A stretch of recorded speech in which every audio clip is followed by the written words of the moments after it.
To the editor of the Argus.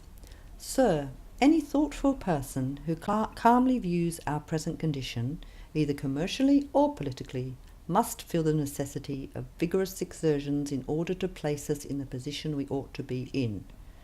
When we consider the rich and beautiful country God has given to us, a country that waits only for the plough to give us wheat, the vine to give us wine, the olive to give us oil, every luxury and comfort that man can desire is within our reach, only waits our bid-ins.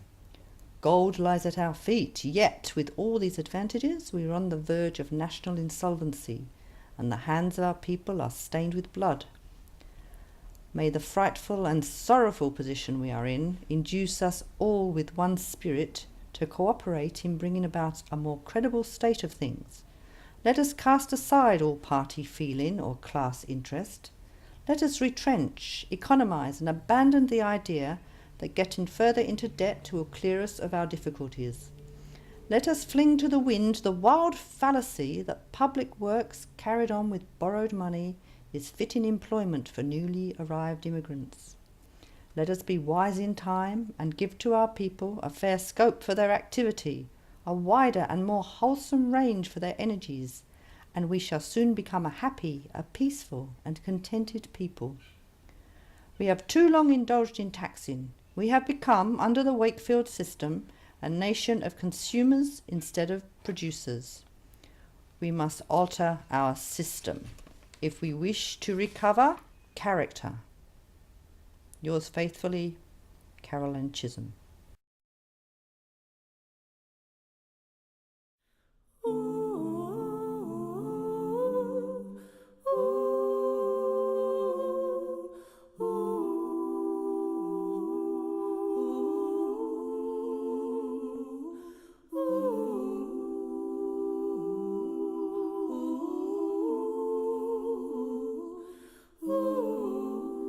Dark is the night, I kneel down and pray to you.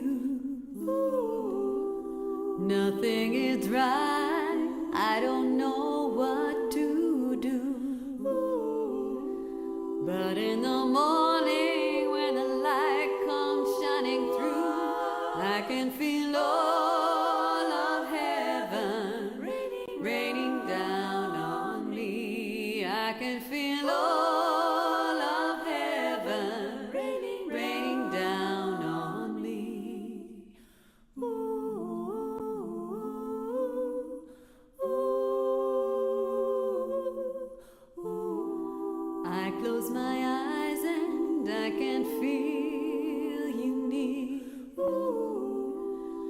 wash my troubles away and you still my fear.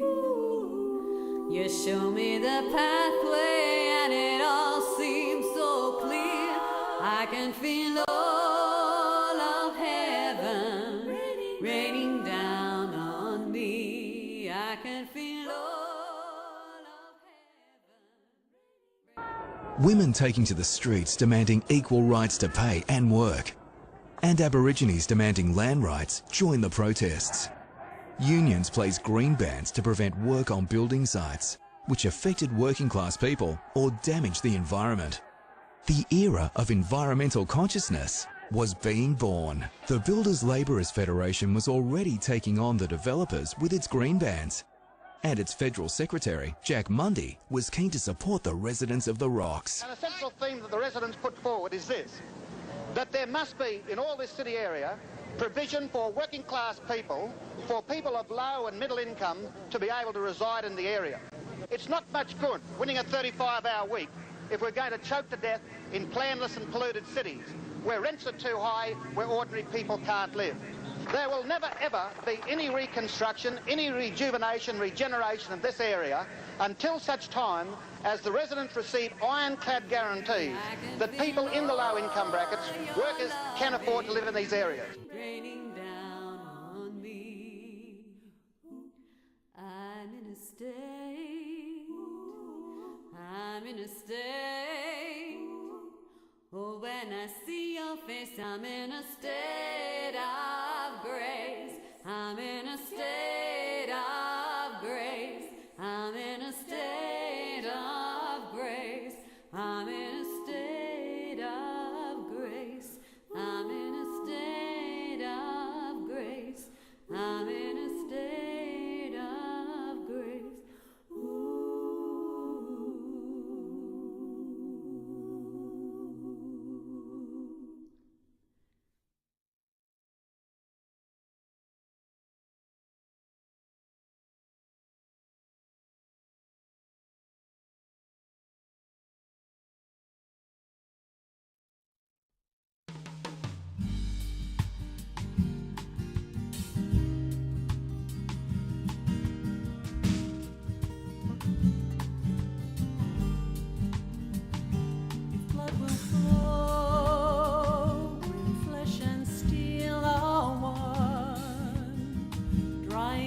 Color of the evening sun, tomorrow's rain will wash the stains away, but something in our minds will always stay.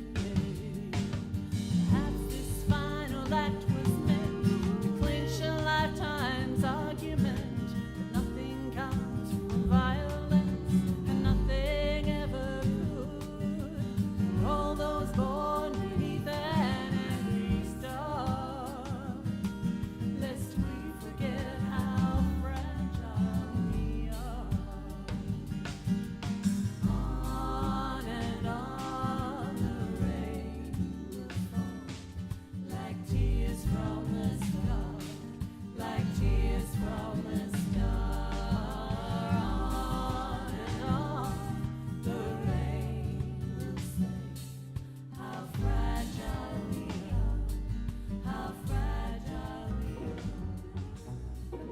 This is the 10th anniversary of the recovery of Mermaid's Pools.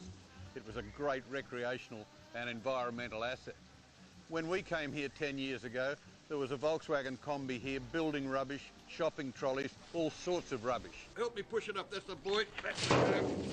Well done. And through the efforts of Malcolm and his volunteers, in cooperation with the council and many other groups, it is now being returned closer to what it was 40 years ago, and it's just a great example. It's a Clean Up Australia fix-up project. It really fuels me up to maintain my commitment to clean up when I see the strength of these volunteers and what they are doing to help recover our beautiful country.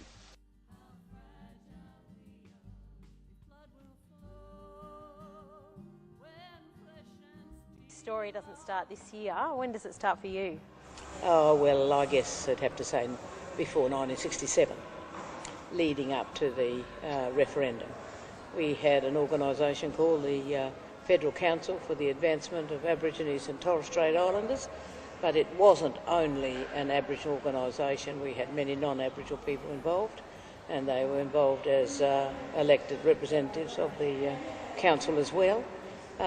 So we had Aboriginal and Torres Strait Islanders and non-Aboriginal people involved with us, and we were looking for recognition. Wow. Of course, in the Constitution, to recognise us in the census. So if we did go to a referendum in 2013, what do you think it'd take to get it over the line? A lot of hard work. Yeah? For me personally, it's about recognition in the body of the Constitution.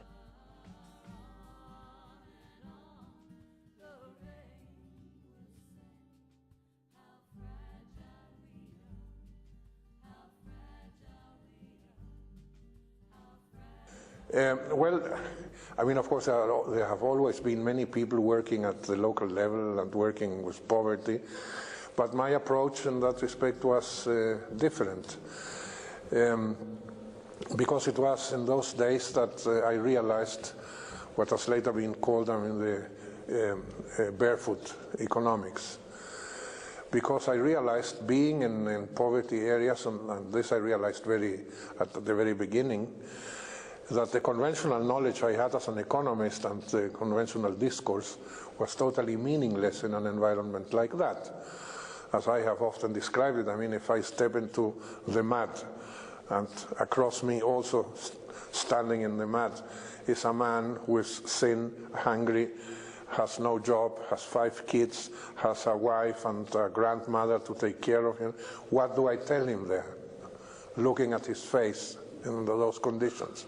That he should be happy because the GNP is growing at 5%? Or, well, everything is absurd, you know, that exports, you know, are blooming or whatever. Well, nothing of that, you know, was of any use.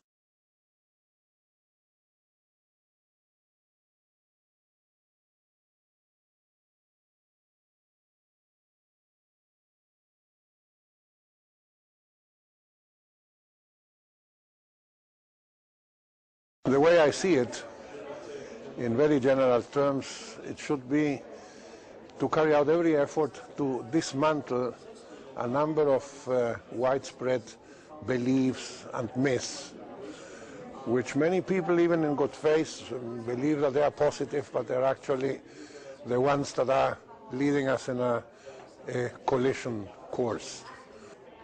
The obsession, for instance, by all politicians, governors, etc., about economic growth as the element, you know, that will solve most problems, without realizing that there are maybe good growth and bad growth, destructive growth or constructive growth, and that is something that is never analyzed.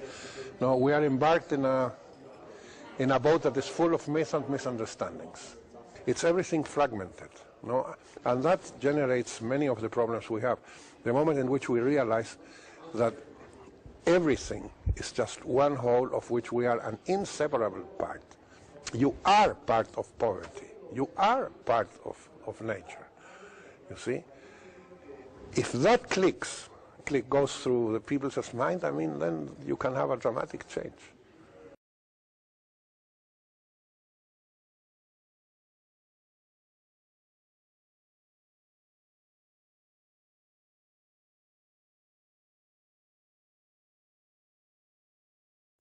For our children's children who's going to come after us. And we should really believe that. We are not the owners, we are the carers. We've got to apply Keirnan principles. That's the law of survival for every single one of us. And then when we start caring for what needs caring for, which is Mother Earth, our waterways, our environment, our air, oh man, we got a lot to do. We got a big job ahead of us. And it's all for our children's children and their children.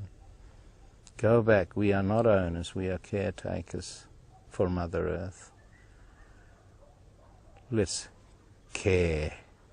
Let us be that, knowing it's for our children's children's children and not for us to abuse.